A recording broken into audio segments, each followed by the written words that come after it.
características finais das regras básicas do jogo. Essas aqui são apenas algumas pequenas adições que ajudam a gente a definir o jogo como ele é.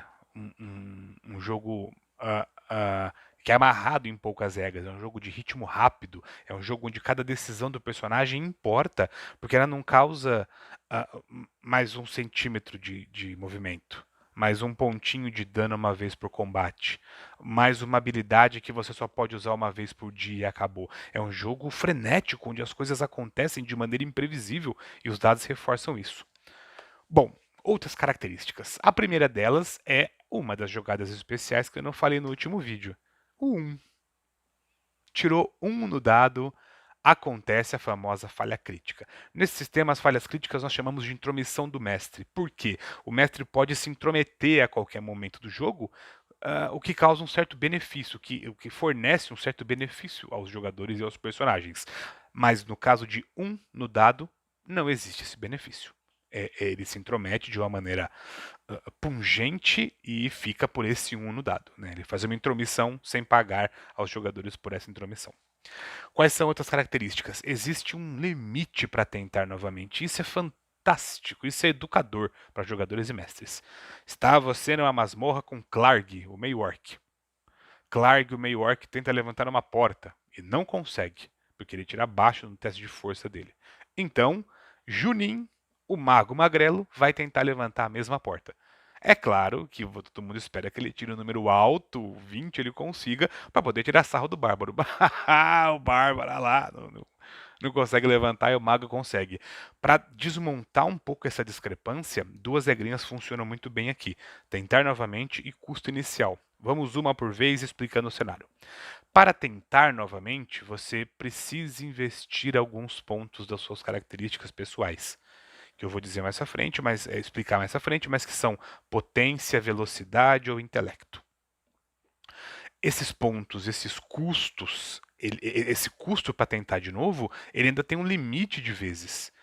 Os personagens têm um esforço. Lembra do esforço que eu citei? Que você pode se esforçar para conseguir fazer uma tarefa ficar mais barata, mais básica? Então, esse esforço é limitado. Você só pode fazer uma vez por ação no nível 1, 2 vezes 2 esforços por ação lá no nível 2, no grau 2, né? A regra não é tão complexa assim, depois eu falo dele com calma também. Só que esse esforço é um limitador também para suas ações de tentar de novo. Se você vai tentar levantar essa porta pesada e não consegue, é necessário gastar alguns pontos da sua reserva de potência, nesse caso, de fazer força, para sequer tentar de novo. Porque é desgastante, é cansativo. E nessa tentativa, nesse tentar de novo, você pode falhar outra vez, ainda por cima ter gasto os pontos à toa, para provar para você: esta porta não está disponível para você agora. E por que eu digo que esse tipo de mecânica é educadora? Primeiro, para os jogadores.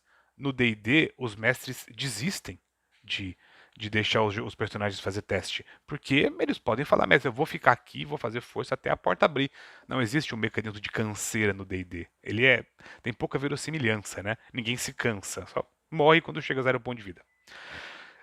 E aqui não, você precisa se esforçar, e se esse esforço for muito grande, você gastou seus pontos e não consegue de novo.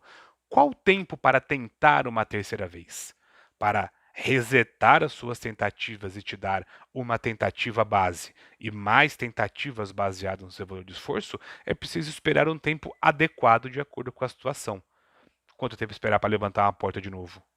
10 minutos para descansar, recuperar fôlego? E para construir uma mesa, esperar uns 2 dias? E para reformar uma nave espacial, esperar um mês para conseguir mais peça? Cada tentar novamente tem um custo de potência ou velocidade ou intelecto, um custo pessoal e um custo de tempo. Alguém que não consegue, não sei, levantar uma porta pesada de primeira, pode tentar, talvez não consiga de segunda. Se ele tiver um esforço alto, ele pode tentar para conseguir de terceira, quarta, mas chega uma hora que ele vai desistir. E aonde é mais educador ainda esse movimento? Para o mestre. Se você, mestre, precisa que os seus jogadores passem por aquela porta, ela não deveria custar, não deveria ser uma dificuldade inviável. A pista principal para essa aventura está numa pedrinha secreta atrás de um livro dentro da biblioteca do Conde. E aí os jogadores passam direto pela porta e nem entram na biblioteca. Por que você fez isso? Não precisava colocar uma pista essencial para a missão em um local tão escondido. Se é essencial, os jogadores têm que ter. Isso mantém o fluxo, isso mantém o ritmo da história. Atrás da porta pode ter tesouro? Sim, mas não pode ter o camponês que eles foram salvar, sequestrado pelos vampiros. Porque se eles fracassarem em um dado, se a maré de sorte deles virar, a sorte ou o azar estraga a história do mestre inteira, que vai acabar falando, depois de tentar um pouco, vocês conseguem. Então isso é muito educador. E junto com esse tentar novamente, vem uma coisa chamada custo inicial. Custo inicial é muito legal, porque não é a mesma coisa de tentar novamente.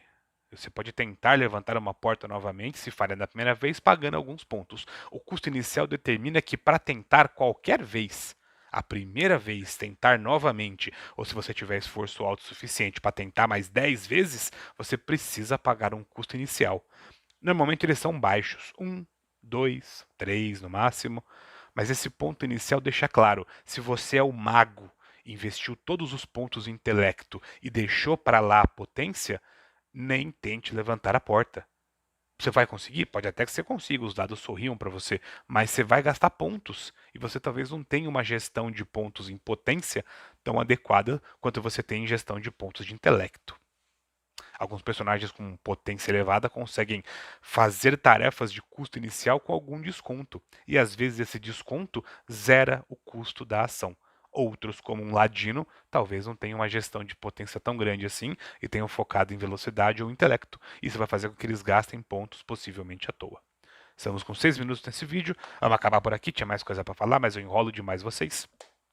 A gente se vê no próximo vídeo. Não deixe de clicar nos cards, descrição aqui embaixo, apoie o nosso projeto, dê os seus palpites e participe do nosso Discord.